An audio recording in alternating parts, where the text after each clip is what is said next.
The way it's told in the Quran, in a number of different surahs, is that a big wind came up and they destroyed the city because they wouldn't conform to the word of God. In fact, prophets came and wanted to change them so they would become righteous, and they refused. And so the city and the civilization were destroyed.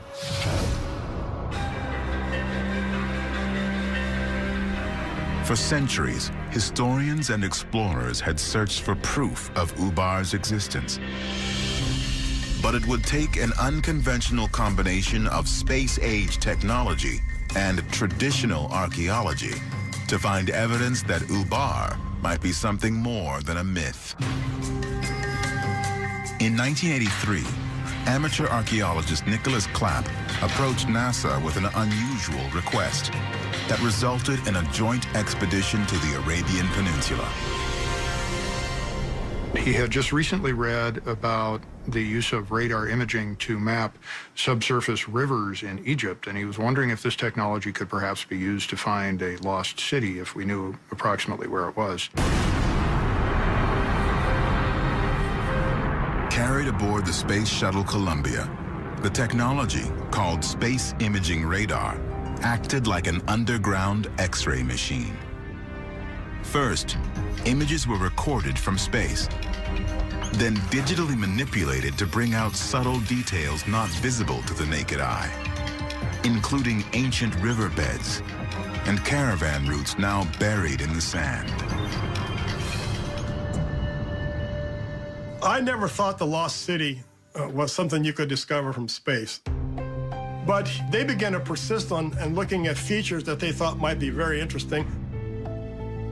One of the big advantages of satellite images is that you can see an entire region, so you get a context for features.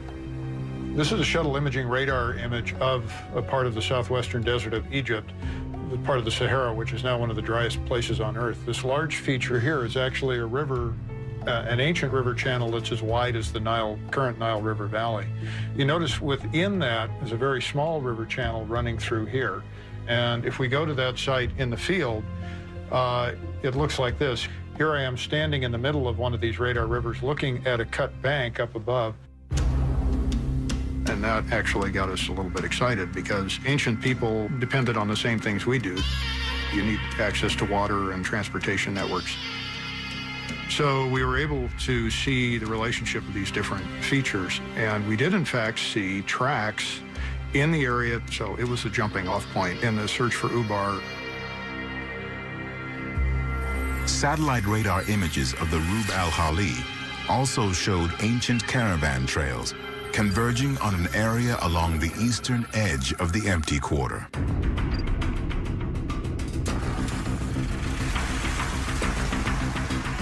We were using what was then a new technology for ordinary folks, the GPS system.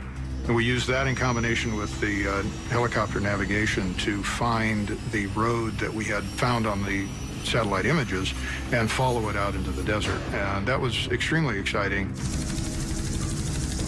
We said, well, let's land in this area that has this huge kind of a hill, and then there's a water well below that, or a spring. We landed there, and they said, well, what do you think about this place? And I said, wow, look at this. You can actually see structures. So that fulfills the first part of what an ancient place is going to have, made of stone, walls and buildings and that kind of thing, and lots of pottery all over the place. We then identified a number of places that were clearly important even today, and one of those turned out to be the Ubar site. So you have to kind of envision hundreds and thousands of caravans with hundreds and thousands of camels and donkeys and so on, carrying goods and materials to and from the coast through this particular location of ancient Ubar. This was really a trading post for assembly of camel caravans to go across the desert. There was, in fact, a fortress there, but the fortress actually just guarded the water supply, which was the way in which the camel caravans could be controlled. If you wanted to go through the area, you had to pay your taxes. Further excavations at the site revealed evidence of 8 towers linked by 30-foot walls. This matched the description of Ubar in the Quran as a city of lofty pillars.